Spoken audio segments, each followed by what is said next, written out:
Hello and welcome to Walk the Talk. I am Shekhar Gupta, exactly at the place where maybe 6 to 7 weeks from now, a new government will take over.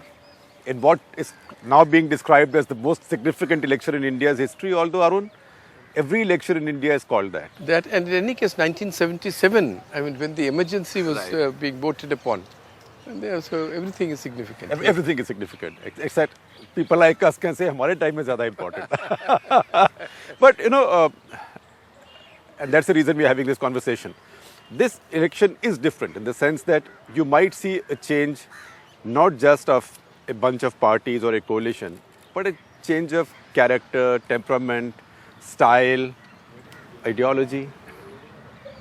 Well, or I think, more of the same? No, of course there will be a change in the sense that it is a presidential election. It's very different from many times.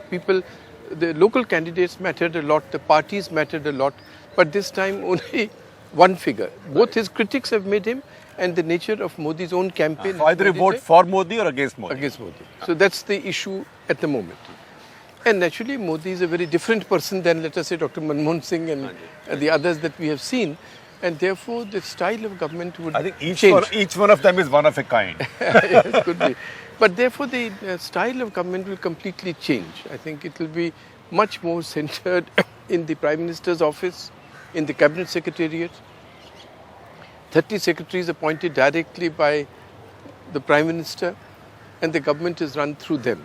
And there will be no 10 Janpath, that's a big... Yes, 10 Janpath will not be there. See, I heard a former general say the other day that there's a nuclear plant coming up in Haryana and a canal's water will be used to cool it, and then the water will go out and irrigate the fields. It will be carrying radiation. Yes.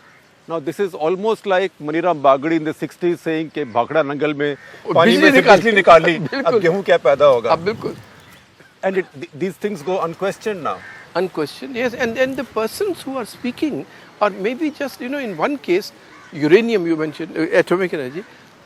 Do you know when it was that Mrs. Gandhi, Indira Gandhi said in 1983 in Parliament that one of the great breakthroughs for India's atomic program has occurred because of uranium finds in Andhra Pradesh. Right.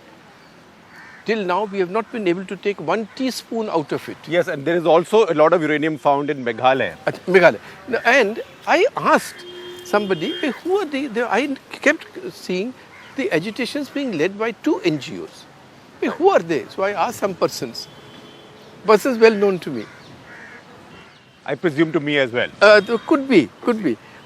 I asked them, please find out. It turned out that both NGOs were headed by one man. And they said, "Sir, isme kharabi kya hai?" So then I told them, this is uranium, we need it for our atomic program. He said, हमें पता ही नहीं था.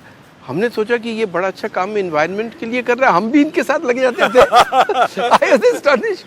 So अगर if telecom scam was 4.4% of India's GDP, the price of that spectrum in 2007, so be it. Yeah, also, I think there are very difficult decisions to be taken, which Mr. Modi would have to use all his reputation for doing it. Even I was looking at these debt figures. In Mr. Pranab Mukherjee's time, the average, what we have been repaying government borrowing is about 8,500 crores per year for the last 5 years.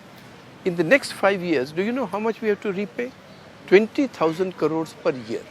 That was the excess borrowing that was suddenly done. That's dollars or rupees? No, rupees. Sorry, I said dollars.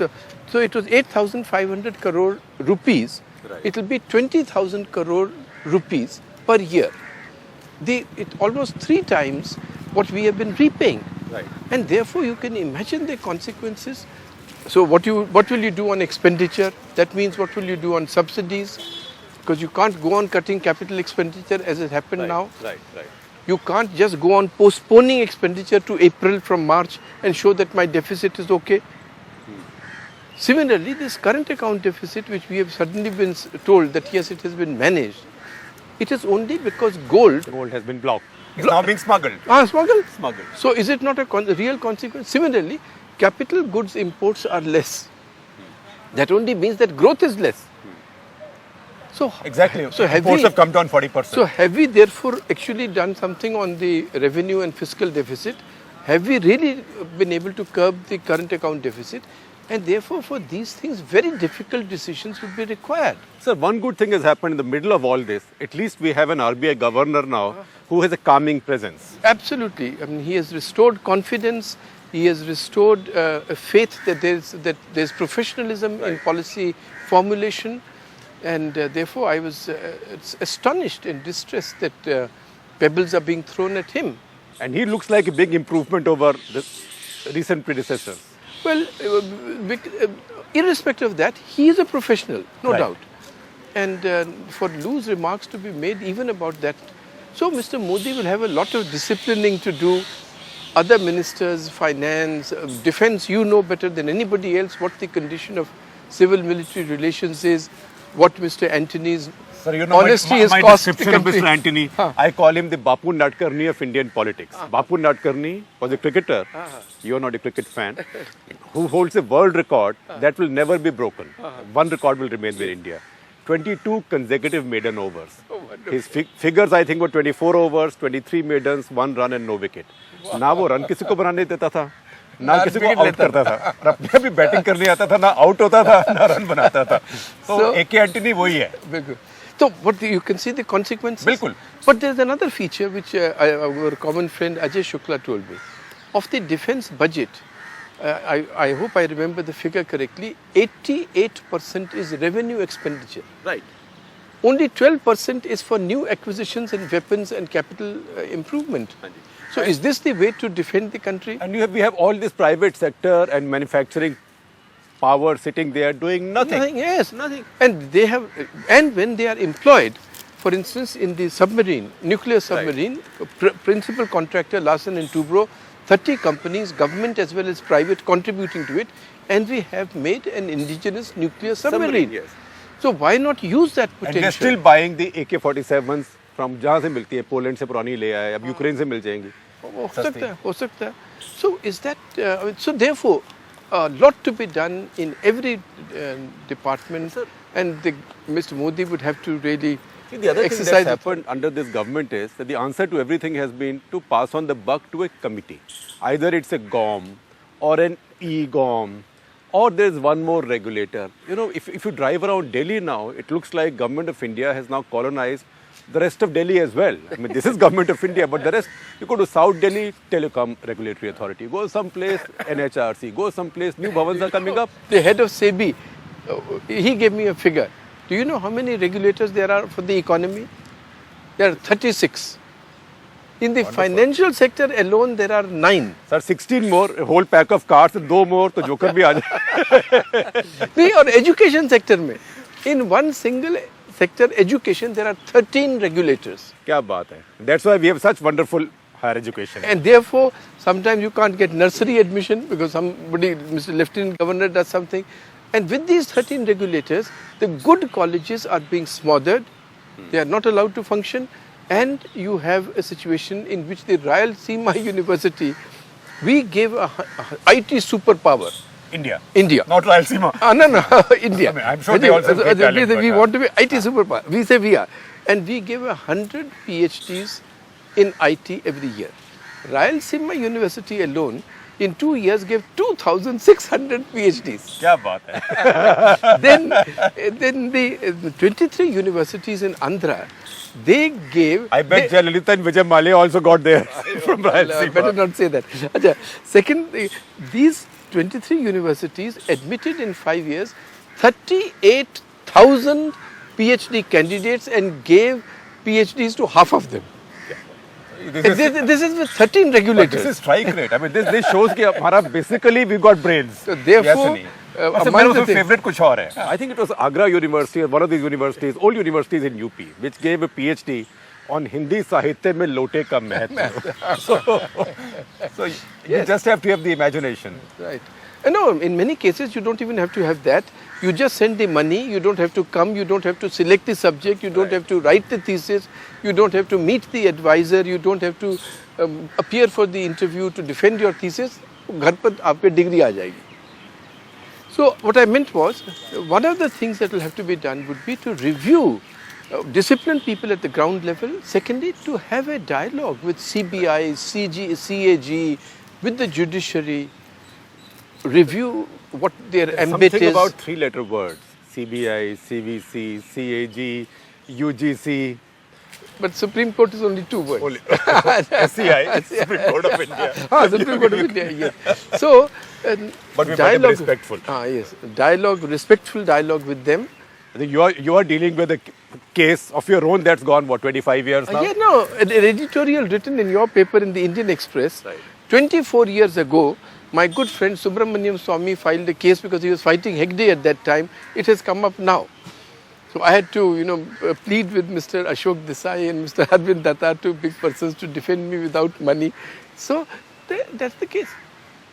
And, we are talking of governance at this level. Shekhar, at the bottom, we just don't understand what governance has become. That's why the appeal of UP. Right. I'll give you an instance. We were sitting in the evening and the person downstairs, he told me, कि police wala aaya hai. Police wala aaya? I ran down and he said, जी अनीता शौरी यहाँ रहती है? हाँ जी मेरी wife है, वो बीमार है, ऊपर है. जी वो तो proclaimed absconder है. That's a likely story. No. Proclaimed. Why? कि जी आपको समन सर्व किए, आपने एक्सेप्ट नहीं किए, तो अब non available warrant for arrest है.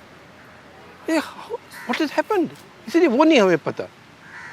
तो फरीदाबाद कोर्ट में अगर वो ना आए कल सुबह 11 बजे तो 5 साल की सजा. I ran to Faridabad, contacted you would help, everybody helped, and we. And what is the reason? There's a young magistrate sitting there. So I asked her, Madam, we have issued this, but why? She said, no, our register shows that 5 times the service was attempted, not taken. But that didn't happen. Nobody came. And somebody said, हाँ जी कई बार ऐसे होता है कि हमारे लोग जाते नहीं लिख देते हैं कि जी not accepted. नहीं मिला हाँ. अच्छा. But why has it been served? She said, no, you have built an illegal farmhouse. We have not built any farmhouse. You don't own such and such a plot. So, no, we owned it and we sold it 5 years ago because we needed the money to build a house near Pune. The gentleman in Lavasa. Right. The gentleman standing there happened to be the person appearing for the as a prosecutor. He said, हाँ जी इन्होंने तो घर नहीं बनाया, इनका तो plot भी नहीं है. But she said, now the process has started. All I can do is, your wife has to appear at the next hearing. Because she is suffering, 2 of us had to hold her and take her there. We took her there. The magistrate saw her condition. She said, okay, I'll give bail, but only till the next hearing, because I may be transferred. Now, Anita is on bail for evading summons which were not served, which were issued for a house which we have not built on a plot which we don't own. Yes. But I keep going to Faridabad and the magistrate is not there. Sometimes it is some Shivji ki chutti ho gayi hai. So, actually speaking, the system requires overhaul at many levels. And that's why people are so angry. Angry, and therefore a great opportunity for Mr. Modi, but an opportunity which will require implementation right till, from top to bottom. And what are the pitfalls? Because, he'll need a lot more talent and that, my apologies, than the BJP has right now. Well, that's true. If you look at the candidates of the political class as a whole, not of a political party, they are the same as they were last time. Or their children. And you have to make a government out of this under our system. ये एक बहुत बड़ा अच्छा couplet था. मुल्ला थे बहुत बड़े इलाहाबाद के, उनकी मुस्लिम पर्सनल लॉ पर बुक भी है और वो शायर भी बहुत अच्छे थे. कौन जी? अरविंद नारायण मुल्ला, आनंद नारायण मुल्ला, आनंद नारायण मुल्ला. तो ही सेड कि दिल कैदी का बहलाने को, दिल कैदी का बहलाने को, to comfort the prisoner, to give solace to the prisoner, दरबान बदलते जाते हैं. I keep changing the guards. So that should not happen, and all hope, the fact that all hope has come to rest on Mr. Modi is a great responsibility for him, but it also means that all hope has come to rest on only one individual. Right. And naturally he will require, as you said, a lot of talent, a lot of things which he'll have to mobilize. As he has mobilized for the elections, he'll have to mobilize for the government. And do you get the sense that that process has started yet? Well, I suppose in a preliminary way some lists would have been done, some notes would have been made, but probably everything has got swept aside because of the campaign. And let us see what happens.